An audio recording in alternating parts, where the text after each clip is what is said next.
Acorde, mas desta vez acorde por dentro.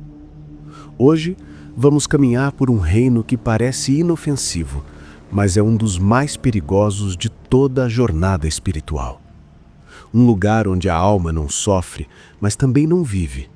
Um espaço onde não existe luz, nem trevas, apenas cinza, apenas neutralidade, apenas estagnação. Este é o limbo, o primeiro estado real da queda psíquica. O lugar onde a jornada para o abismo começa silenciosamente, antes mesmo de a alma perceber que está descendo. O limbo não queima, não fere, não assusta. Ele adormece. E um espírito adormecido é o mais vulnerável de todos. Quando Dante chega a este território, ele percebe algo estranho.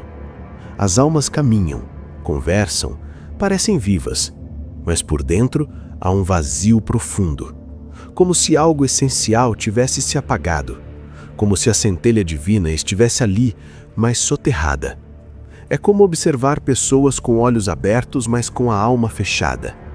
E aqui está a primeira verdade gnóstica deste episódio. A queda espiritual não começa com pecado. Ela começa com esquecimento. Esquecimento do ser. Esquecimento da essência. Esquecimento da missão interior. O limbo é onde a alma perde a memória de quem realmente é e nem percebe que perdeu. É o reino da inconsciência leve, da rotina automática, das escolhas mornas, do tanto faz, da vida vivida sem presença. É o oposto do despertar. Dante olha por volta e vê uma multidão andando em círculos.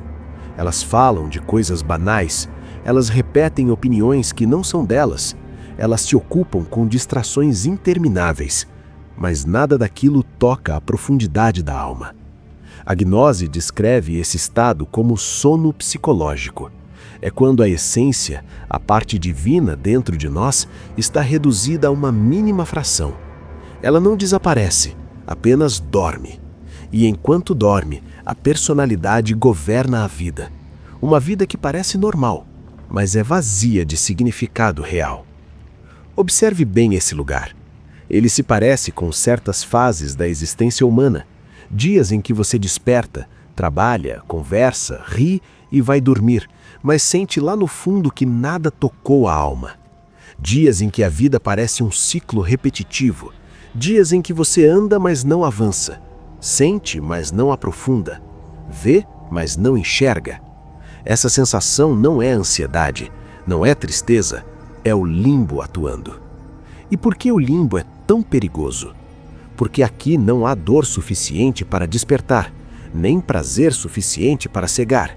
É um estado intermediário, e todo estado intermediário cria a ilusão de que está tudo bem. A alma se acomoda, e quando se acomoda, para de buscar. Segundo a gnose, o maior inimigo da iluminação não é o sofrimento, é a indiferença. O sofrimento empurra a alma para a busca. A indiferença a mantém adormecida. O limbo é o reino dos indiferentes, dos distraídos, dos que vivem sem direção interior. É o reino do depois eu vejo isso, do um dia eu desperto. E esse dia nunca chega. À medida que Dante caminha, ele percebe algo ainda mais profundo. Ninguém ali está aprisionado, não há muros, não há correntes, não há guardiões. O que aprisiona essas almas é algo muito mais sutil.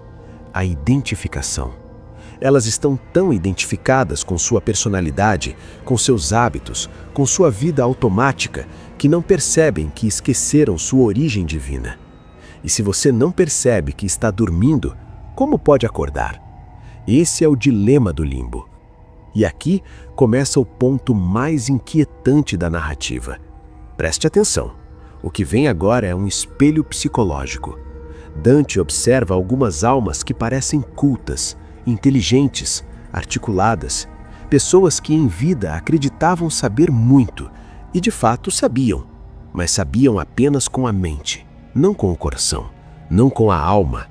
São os sábios do limbo, os intelectuais desligados do ser.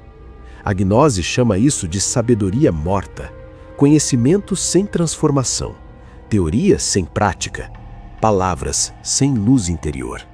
Essas almas poderiam ter ido mais longe, poderiam ter se despertado, poderiam ter usado seu conhecimento como ponte para a divindade. Mas ficaram presas na superfície. Não mergulharam, não morreram psicologicamente, não renasceram na essência. E então Dante compreende. O limbo não é apenas o reino dos que não buscaram, é também o reino dos que buscaram pela metade, dos que chegaram perto, mas não ultrapassaram o portal interior, dos que tocaram a porta do despertar, mas recuaram. São os quase, aqueles que viveram vidas quase conscientes, quase profundas, quase iluminadas, mas o quase se tornou a maior tragédia de suas existências. É aqui que o episódio ganha peso, porque o limbo não é feito de monstros, nem de tormentos. Ele é feito de potenciais desperdiçados, de talentos adormecidos, de almas que poderiam ter tocado o divino, mas escolheram o conforto da estagnação. A gnose ensina que quando a essência não se desperta, o ego cresce. E quando o ego cresce, a consciência se contrai. A vida vira repetição, personalidade, máscara, automatismo. E pouco a pouco, a alma se acostuma a viver longe da luz. O limbo é esse acostumar-se, esse aceitar, esse parar de perguntar por quê, esse parar de olhar para dentro, esse parar de perceber o mistério da própria existência. E agora, prepare-se, porque o que vem é o clímax simbólico deste episódio. O momento em que Dante, pela primeira vez, sente o risco real da queda. Ele vê uma fileira de almas sentadas à beira de um vale cinzento. Elas observam a paisagem vazia, esperam algo, mas nada acontece. Esperam uma voz, mas ninguém fala. Esperam um chamado, mas o chamado nunca vem. E mesmo assim, elas continuam esperando, passivamente, inertes, como se acreditassem que a luz virá até elas, como se o despertar fosse um presente e não uma conquista, como se a evolução espiritual fosse um processo que acontece sozinho. É aqui que Dante entende o verdadeiro inferno do limbo. A alma esquece que precisa agir. Ela esquece que precisa se mover.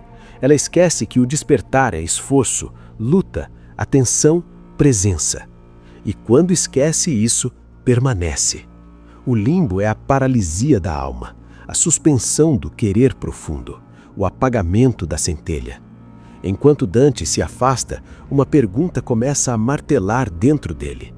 Nem os ventos da luxúria, nem a lama do ego, nem os círculos posteriores da ira e heresia interior o assustam tanto quanto este silêncio desbotado.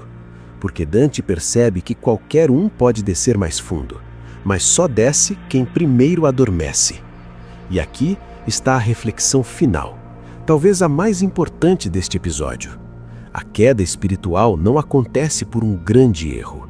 Ela acontece por pequenos desvios, pequenos esquecimentos, pequenos adormecimentos. E quando a alma percebe, já está longe demais da luz que a chamou um dia.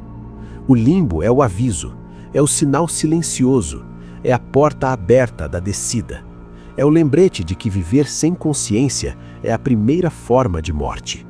E então fica a pergunta que ecoa dentro e fora da obra de Dante. Você está vivendo desperto ou apenas existindo no conforto cinzento do limbo? A resposta não está nas palavras, está na atenção, está na presença, está no esforço interior, está na luz que você decide acender dentro de si.